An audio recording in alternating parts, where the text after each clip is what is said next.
Hello everyone. आज हम पढ़ने जा रहे हैं effects of oxidation reactions in daily life. आज का टॉपिक है हमारा effects of oxidation reactions.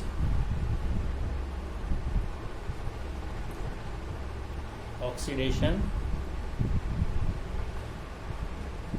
Reactions in life या डेली लाइफ। ठीक है कि ऑक्सीडेशन का हमारे दैनिक जीवन पर क्या प्रभाव पड़ता है। तो इसके अंतर्गत हम कुछ पहले इसके सिग्निफिकेंस देखते हैं, फिर देखेंगे कि हार्मफुल इफेक्ट्स क्या हैं। पहले इसके महत्व देखते हैं क्या है। देखो, सबसे पहला क्या है कि जो हमारी मैंने बताया था रेस्पिरेशन एक ऐसी प्रोसेस है जो ऑक्सीडेशन रिएक्शन है। ठीक है, तो पहला सिग्निफिकेंस क्या है इसका।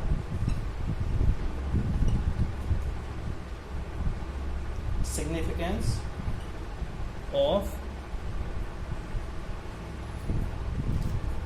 ऑक्सीडेशन रिडक्शन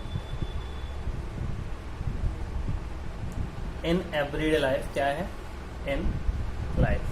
तो सबसे पहला क्या है बेटा कि रेस्पिरेशन जो है वो क्या है, एक ऑक्सीडेशन रिएक्शन है जिसमें फूड जो होता है वो ऑक्सीडाइज होता है, तभी एनर्जी जनरेट होती है। ठीक है, तो respiration is oxidation reaction in which food is oxidise. Food ऑक्सीकृत होता है। किस लिए ऑक्सीकृत होता है? ताकि एनर्जी मिल सके और उस एनर्जी से हम अपने दैनिक कार्यों को कर सकें। तो पहला सिग्निफिकेंस क्या है कि respiration is oxidation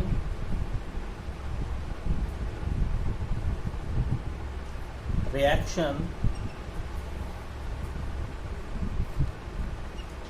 in which food is oxidized to produce energy.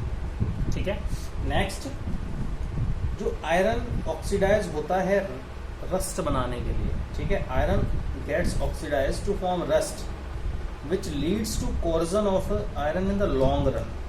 ठीक है, थर्डली अगर हम बात करते हैं कि जो फ्राइड फूड वगैरह होते हैं, जो हमने तले हुए भोजन होते हैं, वो ऑक्सीडाइज हो जाते हैं जब उनको हम हवा में रखते हैं। क्या होता है कि जो ऑयल और फैट जो होता है इसमें फूड में, ठीक है, वो हवा के कांटेक्ट में आकर क्या हो जाता है, ऑक्सीडाइज हो जाता है। ठीक है, इसलिए जो टेस्ट होता है फूड का वो कैसा हो जाता है, स्पॉइल हो जाता है और जो भोजन है वो रैंसिड हो जाता है। ठीक है, कैसा हो जाता है, रैंसिड। तो पहले भी हम सिग्निफिकेंस की बात कर रहे हैं, तो हमने आपको पहला सिग्निफिकेंस बता दिया कि रेस्पिरेशन जो है वो एक ऑक्सीडेशन रिएक्शन है।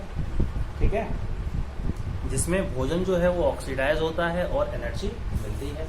दूसरा इसका सिग्निफिकेंस क्या है, कंबशन रिएक्शंस। क्या है, कंबशन, यानी कि अभी मैंने आपको बताया था पहले जब कंबशन रिएक्शंस के बारे में कि कोई भी चीज ऑक्सीजन के प्रेजेंस में ही ज्वलित होगी, यानी कि जब तक वो ऑक्सीजन के कांटेक्ट में नहीं आएगी वो कंबशन रिएक्शन नहीं करेगी। तो कंबशन रिएक्शन क्या है कि ऐसी रिएक्शन जिसमें कोई भी सब्सटेंस जलता है या ऑक्सीडाइज हो जाता है, किसकी प्रेजेंस में, ऑक्सीजन की प्रेजेंस में। ठीक है, तो कंबशन के लिए भी हमारा ऑक्सीडेशन बहुत महत्व रखता है। कंबशन की प्रक्रिया को करने के लिए फॉर एग्जाम्पल हम मान के चलते हैं कि जैसे एक रिएक्शन ले रहे हैं हम कंबशन रिएक्शन की, CH4, ये हमने गैस ले लिया, मीथेन गैस, और ऑक्सीजन की प्रेजेंस में हमने क्या किया, इसको जलाया, तो कार्बन डाइऑक्साइड गैस निकलेगा, वाटर निकलेगा और एनर्जी निकलेगी। ठीक है, तो जो भी कंबशन होता है उसके लिए रिस्पॉन्सिबल क्या होती है, हमारी ऑक्सीजन होती है। मतलब जो भी सब्सटेंस बर्न होगा या जिसका भी कंबशन होगा वो सबसे पहले ऑक्सीजन की प्रेजेंस में ऑक्सीडाइज होगा, तभी वह चीज आग पकड़ेगी, तभी वह चीज जलना प्रारंभ करेगी। बात समझ में आ गई? तो ये दो हमारे सिग्निफिकेंस थे ऑक्सीडेशन रिडक्शन के डेली लाइफ में, ठीक है। तो जितनी भी कंबसन रिएक्शंस होंगी वो तभी संभव होंगी जब वो ऑक्सीजन के साथ में सब्सटेंस ऑक्सीडाइज होगा, ठीक है। नेक्स्ट हम देखते हैं इफेक्ट्स कि हमारी डेली लाइफ में हार्मफुल इफेक्ट्स क्या हैं ऑक्सीडेशन के, ठीक है। नेक्स्ट हम देख रहे हैं हार्मफुल इफेक्ट्स। हार्मफुल इफेक्ट्स, देखो हार्मफुल इफेक्ट्स में सबसे पहला हम बात करते हैं तो पॉल्यूशन,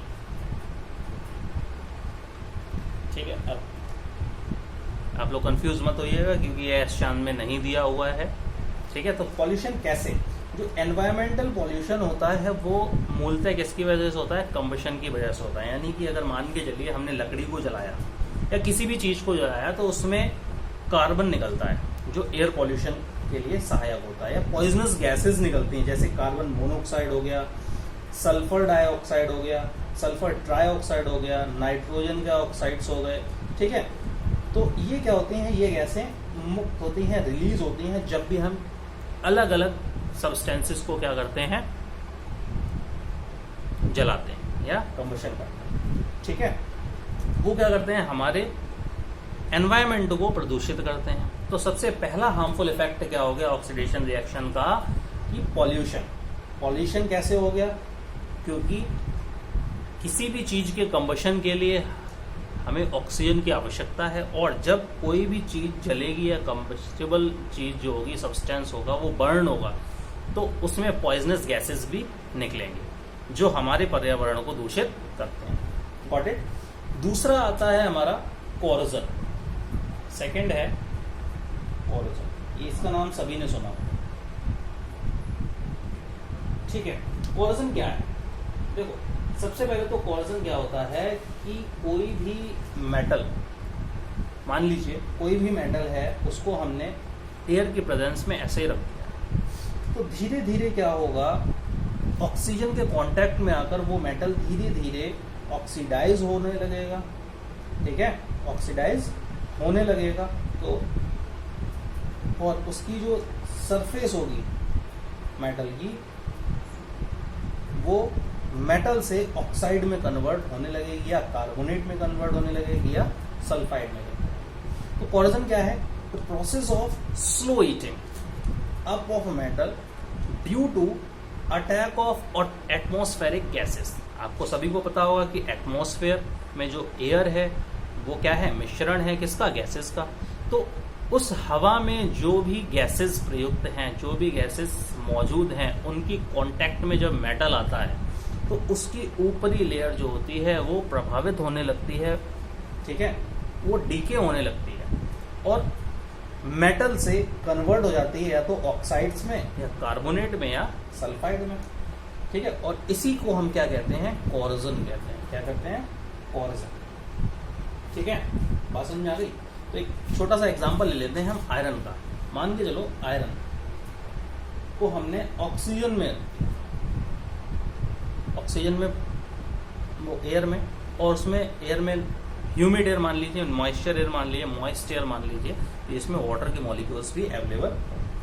तो after a long period of a time धीरे धीरे क्या होता है, इसके ऊपर एक लेयर चढ़ने लगती है Fe2O3.XH2O, ठीक है, जिसको हम कहते हैं रस्ट या हाइड्रेटेड फेरिक ऑक्साइड, ठीक है। तो इसको बैलेंस कर लेते हैं, यहाँ पर Fe2 है तो 2Fe, ठीक। XH2 हमें नहीं पता कितने मॉलिक्यूल्स हैं, O3 है, ठीक है, तो 3/2 ले लें, कुछ भी ले लें, या 3/2 लेना पड़ेगा क्योंकि यहाँ पर 3 है, ठीक है। तो इसी प्रकार से अन्य मेटल भी होते हैं, जब वो कांटेक्ट में आते हैं, ऑक्सीडाइज हो जाते हैं, तो अपनी ऊपरी सतह पर क्या होता है, कोरोड होने लगते हैं और अपनी ऊपरी सतह पर एक लेयर चढ़ा देते हैं ऑक्साइड की। जैसे हम कॉपर की एक बात करते हैं, कॉपर का एग्जांपल लेते हैं। देखो कॉपर जो ऑब्जेक्ट होता है वो कैसा होता है, लश्चरस होता है, मतलब शाइनी होता है, चमकने वाला। ठीक है, तो इसकी सरफेस क्या होती है, अपनी चमक खो देती है जब ये ऑक्सीडाइज हो जाता है ऑक्सीजन के प्रेजेंस में। जैसे क्या रिएक्शन होगी वो देखो, Cu जब भी गैसेस से रिएक्ट करेगा, जो भी एटमॉस्फेयर में, जो भी हमारे एयर में उपलब्ध हैं, जैसे कार्बन डाइऑक्साइड गैस, ठीक है, ऑक्सीजन गैस और वाटर मॉलिक्यूल्स जो अवेलेबल हैं हमारी एयर में, उनके साथ में रिएक्शन करेगा और क्या बना देगा, देखो कॉपर कार्बोनेट बना देगा, जो कि बेसिक नेचर का होगा, CuCO3 CuOH का होल ट्वाइस। ठीक है, अब इसकी जो शाइनी सरफेस है वो थोड़ी डल सरफेस हो जाएगी। कैसी हो जाएगी, डल हो जाएगी और कुछ ग्रीन कलर देगी इसे। ऊपर ग्रीन आपने देखा होगा, कॉपर के वायर वगैरह अगर आप ऐसे ही जो केबल्स होते हैं ऐसे ही छोड़ देते हो, उसके ऊपर ग्रीनिश फ्लो आ जाता है, हल्का हल्का पाउडरी फॉर्म में। जब उसको छुटाते हो तो ग्रीन कलर का पाउडर सा छुटता है। ठीक है, तो जो सरफेस होती है ऐसे मेटल्स की, वो ऑक्सीडाइज हो जाती है और अपना अपीयरेंस, जो शाइनी अपीयरेंस होता है, उसको खो देती हैं। ठीक है, अब यहाँ पर देखो, इस केस में उसने क्या बनाया, कॉपर ने कार्बोनेट बनाया। ठीक, और आयरन के केस में बनाया था, ऑक्साइड बनाया था। बात समझ में आ गई। अब देखते हैं एक एग्जांपल सल्फाइड का। ठीक है, आप सभी ने सिल्वर देखा है, कैसा होता है, चमकीला होता है। सिल्वर मतलब चांदी। तो जब ये हाइड्रोजन सल्फाइड के साथ में रिएक्शन करता है, तो आपने देखा होगा कि जो चांदी के ऑर्नामेंटल्स होते हैं, कुछ दिनों बाद जब पुराने पड़ जाते हैं तो वो ब्लैकिश, हल्के हल्के ब्लैक पड़ने लगते हैं। क्यों? क्योंकि वो क्या होता है, एयर में प्रेजेंट H2S से क्या होता है, रिएक्शन करते हैं। ठीक है, रिएक्शन होती है और उसका सल्फाइड बना लेते हैं ऊपर, सिल्वर सल्फाइड। रिएक्शन क्या होगी, Ag when exposed in air it reacts with hydrogen sulphide, जो कि एयर में होती है, और क्या बना लेते हैं, सिल्वर सल्फाइड बना लेता है, Ag2S प्लस H2। ठीक, अब इसको बैलेंस करें, Ag2 2H। बस समझ में आ गई। तो सरफेस जो होती है सिल्वर मेटल की, वो भी अपनी चमक खो देती है, डल हो जाती है जब एक्सपोज होती है एयर में। ठीक है, क्यों होता है ऐसा, क्योंकि जो एयर में प्रेजेंट H2S गैस है, यानी हाइड्रोजन सल्फाइड गैस है, उसके साथ में रिएक्शन करके सिल्वर के ऊपर एक ब्लैक कलर की कोटिंग चढ़ जाती है। ब्लैक कलर की सिल्वर सल्फाइड की कोट आ जाता है, जो कैसा होता है, ब्लैक होता है। इसलिए क्या होता है, चांदी भी अपनी चमक खो देती है। अब इसको प्रिवेंट कैसे करना है, ठीक है, हाउ टू प्रिवेंट रस्टिंग। कौन कौन से वे मेथड्स हैं जैसे हम रस्टिंग को प्रिवेंट कर सकते हैं। रस्टिंग मतलब जंग लगना। ठीक है, तो सबसे पहला मेथड जो है, देखते हैं, मेथड्स ऑफ प्रिवेंटिंग कोरोजन। पहला कारक है बाय पेंटिंग। उनके ऊपर क्या करते हैं, हम पेंट करते हैं। ठीक, बाय पेंट्स। दूसरा है ऑयल या ग्रीस को अप्लाई करते हैं by coating with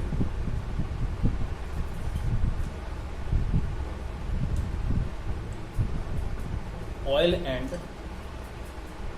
Greece. Third example जो है by alloying with other metals. दूसरे मेटल्स के साथ में उसका एलॉय बनाते हैं। ठीक है, और एलॉय क्या होते हैं, आसानी से रिएक्शन नहीं करते हैं। By alloying with other metals. ठीक है, और एक और प्रोसेस होती है गैल्वेनाइजेशन। नाम सभी ने सुना होगा, गैल्वेनाइजेशन। क्या प्रोसेस होती है, इस प्रोसेस में क्या करते हैं कि जिंक की परत जो होती है वो हम आयरन शीट्स के ऊपर चढ़ा देते हैं। इलेक्ट्रिक करंट की सहायता से। ठीक है, तो गैल्वेनाइजेशन क्या है, एक ऐसी प्रोसेस है जिससे जिंक की परत जो होती है वो आयरन की शीट्स के ऊपर, आयरन मेटल्स के ऊपर, आयरन के ऑर्नामेंट्स के ऊपर, या कोई भी आयरन का प्रोडक्ट है उसके ऊपर हम जिंक की परत चढ़ाते हैं जिससे वो ऑक्सीडाइज ना हो सके।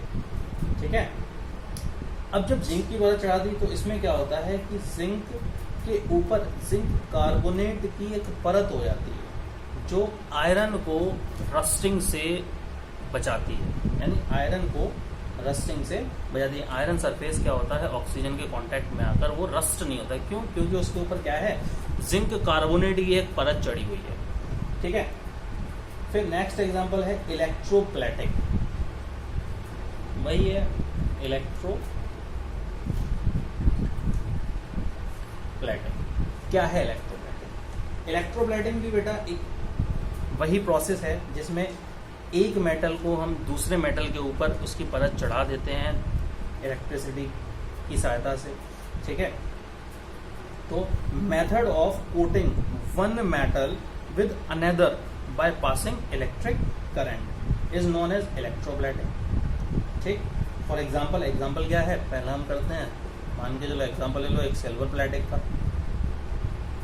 दूसरा ले लो निकल प्लेटिंग, निकल प्लेटिंग। ठीक, बात समझ में आ गई। तो नेक्स्ट हार्मफुल इफेक्ट आता है हमारा रेंसिडिटी। क्या है रेंसिडिटी, आगे देखते हैं। What is rancidity?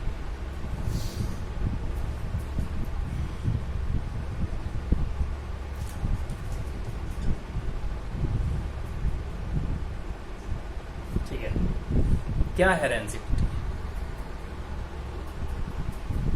तो सबसे पहले हम बात करते हैं कि ये है क्या। तो रेंसिडिटी का मतलब क्या होता है बेटा, जैसे कोई फूड है, ठीक है, उसमें फैट और ऑयल है, फैट्स भरा है, मान लो ऑयल है। ठीक, या कोई भोजन हमने बनाया किसकी सहायता से, फैट की और ऑयल की सहायता से, और उसको हमने क्या किया, लंबे समय तक ऐसे ही रख दिया। ठीक, तो क्या होता है, धीरे धीरे उनकी स्मेल और टेस्ट में परिवर्तन आने लगता है। क्या होता है, परिवर्तन आने लगता है, फाउल स्मेल देने लगता है भोजन, और उसका टेस्ट भी थोड़ा बदल जाता है। तो इसी प्रोसेस को क्या कहते हैं हम, रेंसिडिटी कहते हैं। ठीक है, क्या कहते हैं, रेंसिडिटी। मान के चलो वैन फूड मटेरियल्स जो बनाए गए हैं, प्रिपेयर किए गए हैं फैट्स में और ऑयल्स में, are kept for a long time, लंबे समय के लिए हमने मतलब एयर में रख दिए। ठीक है, 2 to 3 डेज, अब तो गर्मी चल रही है तो एक ही दिन बाद पता लग जाता है। 2 to 3 डेज में क्या होता है, उस भोजन की जो स्मेल है वो फाउल स्मेल हो जाती है, और जो टेस्ट होता है वो भी बदल जाता है। ठीक, और इसी प्रोसेस को क्या कहते हैं हम, रेंसिडिटी कहते हैं। क्या कहते हैं, रेंसिडिटी। ठीक है, बात समझ में आ गई। तो रेंसिडिटी क्या है, एक डिकम्पोजिशन रिएक्शन है, केमिकल डिकम्पोजिशन। किसका होता है, यहाँ पर फैट का होता है, ऑयल का होता है, या अन्य लिपिड्स जो उसमें भोजन में अवेलेबल हो। ठीक, बात समझ में आ गई। तो 3 प्रकार की रेंसिडिटी होती है। पहली हाइड्रोलिटिक,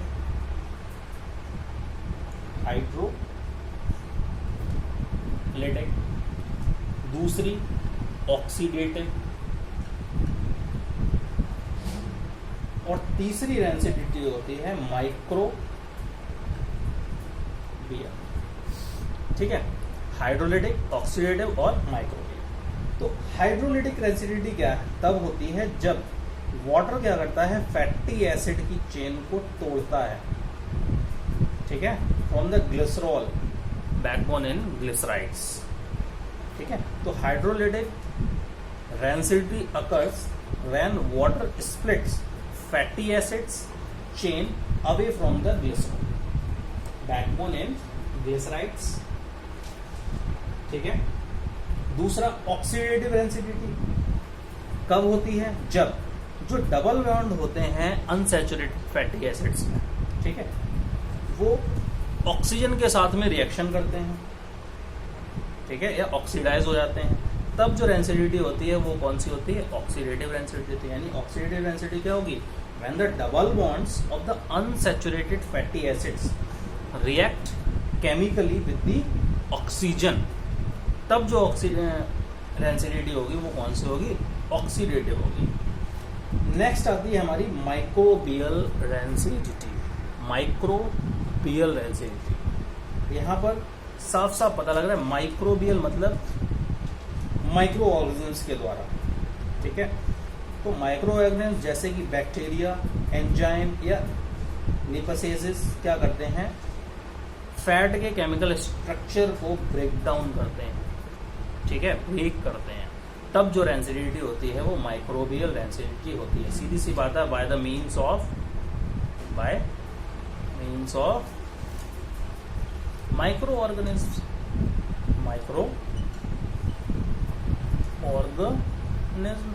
तो वो हमारी कौन सी होगी, माइक्रोबियल रेंसिडिटी, ठीक है। अब कैसे हम इसको प्रिवेंट करेंगे, how rancidity can be prevented. तो इसको प्रिवेंट करने के लिए सबसे पहला काम क्या है, methods of preventing rancidity. Preventing rancidity, सबसे पहला हम एंटीऑक्सीडेंट्स का प्रयोग कर सकते हैं, ठीक है, by adding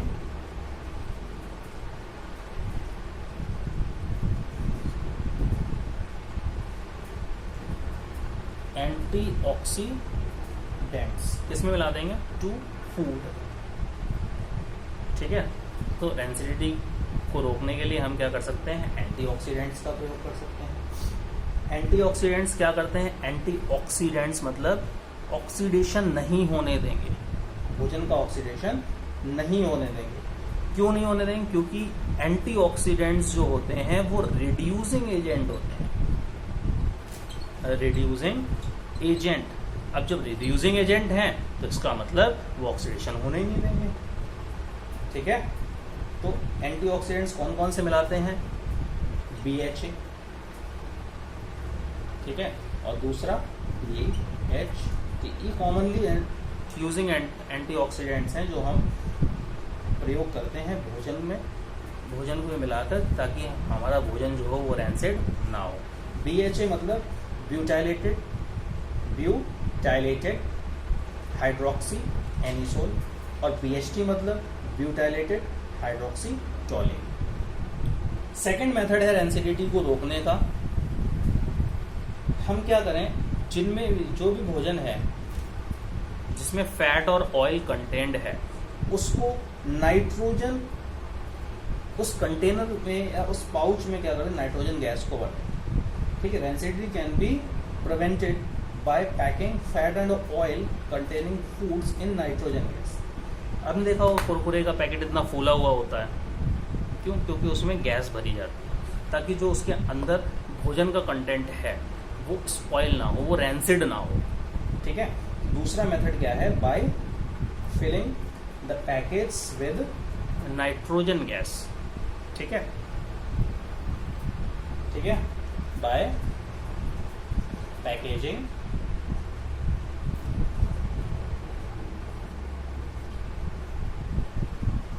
fat and oil containing foods in nitrogen gas।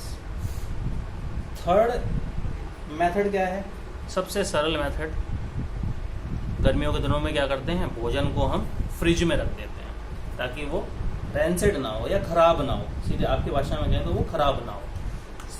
Rancidity को भी रिटार्ड कर सकते हैं बाय कीपिंग फूड इन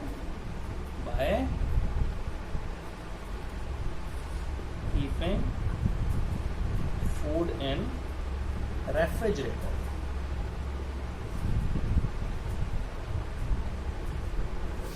ठीक है। ये तीन मेथड सभी को समझ में आ गए। नेक्स्ट फोर्थ भोजन को एयर टाइट कंटेनर्स में पैक करते हैं, यानी कि जहां पर हवा ना पहुंच सके, ठीक है। बाय स्टोरिंग फूड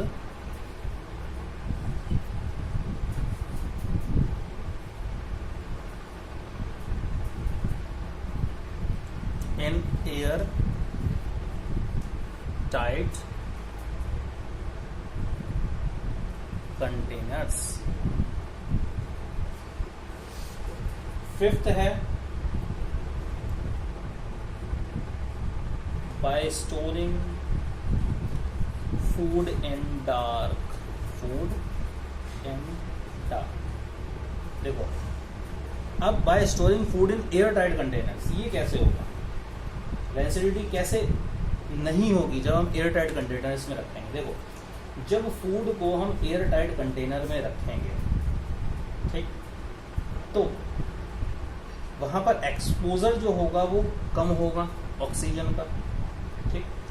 तो इस एक्सपोजर की कमी के मामले या ऑक्सीजन की कमी की वजह से जो फैट और ऑयल भोजन में है उनका ऑक्सीडेशन जो होगा वो धीरे धीरे होगा, स्लो हो जाएगा, ठीक, जिससे कि डेंसिटी का जो डेवलपमेंट है वो नहीं हो पाएगा, ठीक।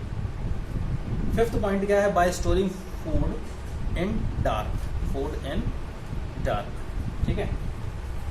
Bye storing food in dark, यहां पर क्या होगा, देखो डार्क में रखेंगे तो लाइट की अनुपस्थिति होगी, यानी वहां पर लाइट मौजूद नहीं होगी। जब लाइट मौजूद नहीं होगी तो जो फैट और ऑयल प्रेजेंट है हमारे भोजन में, ठीक है, उनका ऑक्सीडेशन भी क्या होगा, धीमे धीमे होगा, जिससे हम क्या कर सकते हैं, रेंसिडिटी को प्रिवेंट कर सकते हैं, ठीक है। बात समझ में आ गई। आज के लिए हमारा चैप्टर एंड होता है। Thank you.